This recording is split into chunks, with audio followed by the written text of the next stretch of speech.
আসসালামু আলাইকুম প্রিয় বন্ধুগণ। আপনারা নিশ্চয়ই জানেন মধ্যপ্রাচ্যে এখন নতুন আধিপত্য। মার্কিন ইসরায়েলি বনাম ইরানের অপরাজেয় প্রতিরক্ষা। মধ্যপ্রাচ্যের ভূ রাজনীতিতে দীর্ঘ 40 দিনের রক্তক্ষয়ী সংঘাত শেষে এক নতুন সামরিক সমীকরণ সামনে এসেছে। পশ্চিমা প্রযুক্তির তথাকথিত অভেদ্য সুরক্ষা বলয়কে চুরমার করে দিয়ে ইরানের আকাশ প্রতিরক্ষা ব্যবস্থা যে অদম্য সক্ষমতা প্রদর্শন করেছে তা এখন বিশ্বজুড়ে সামরিক বিশেষজ্ঞদের আলোচনার কেন্দ্রবিন্দুতে পরিণত হয়েছে। উড়ন্ত ড্রোনের কবরস্থান ১৭০টি লক্ষ্যবস্তু ভূপাতিত। ইরানের যৌথ বিমান প্রতিরক্ষা সদর দপ্তরের commander brigadier general Ali Reza সাম্প্রতিক সাক্ষাৎকারে কেবল একটি পরিসংখ্যান নয়, এটি পশ্চিমা সামরিক দম্ভের পতনের দলিল। তার দেওয়া তথ্যমতে যুদ্ধের সময় ইরানের সমন্বিত প্রতিরক্ষা নেটওয়ার্ক ১৭০টি উন্নত শত্রু ড্রোন ধ্বংস করেছে।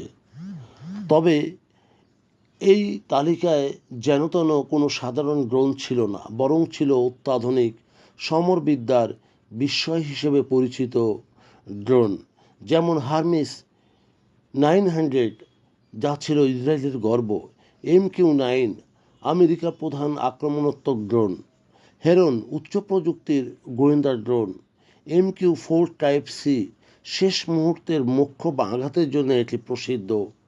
সবচেয়ে বড় সাফল্য এসেছে যুদ্ধবিরতির ঠিক আগ মুহূর্তে। পারস্য উপসাগরের আকাশসীমা অত্যন্ত উঁচুতে উড্ডয়নরত আমেরিকান অত্যাধুনিক MQ-4 টাইপ সি গোয়েন্দা বিমানটিকে নিখুঁত নিশানায় আঘাত হানে ইরানি বাহিনী। পেন্টাগনের অনিচ্ছা সত্ত্বেও ইরানের এই সক্ষমতা স্বীকার করেছে, যা প্রমাণ করে ইরানের আকাশ সীমানায় অনুপ্রবেশ মানেই নিশ্চিত ধ্বংস। যুদ্ধবিমান সেকে নিয়ে দর্পচূর্ণ, বিশেষ করে F-35, সেটিও রেহাই পায়নি।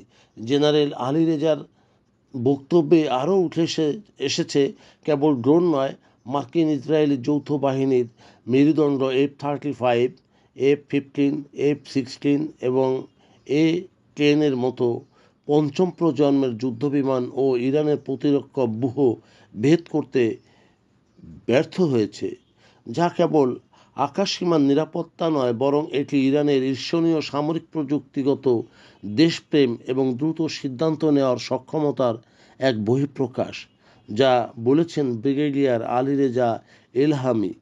তবে এই সংঘাত প্রমাণ করেছে যে বিপুল অর্থব্যয় পশ্চিমা দুনিয়ার যুদ্ধবিমান বা ড্রোন কোনোটি ইরানের নিজস্ব প্রযুক্তির সামনে নিরাপদ নয়। ইরানের এই প্রতিরক্ষা সক্ষমতা মধ্যপ্রাচ্যের ভারসাম্য বদলে দিয়েছে। ইরানের তাসনিম নিউজ বরাতে এই সামরিক সাফল্যগাথা সত্যি এক অভূত গাথা, যা বীরত্বপূর্ণ ও অপ্রতিদ্বন্দ্বী হিসেবে তুলে ধরেছে, যা মূলত শক্তিশালী সার্বভৌমত্বের এক বীরত্বপূর্ণ বয়ান। প্রিয় বন্ধুগণ, যদি আমাদের এই তথ্য গল্প আপনার ভালো লাগে তাহলে লাইক এবং শেয়ার দিন, এবং আজ আমাদের সঙ্গে থাকার জন্যে ধন্যবাদ। আমাদের ফলো দিন এবং সাবস্ক্রাইব করুন।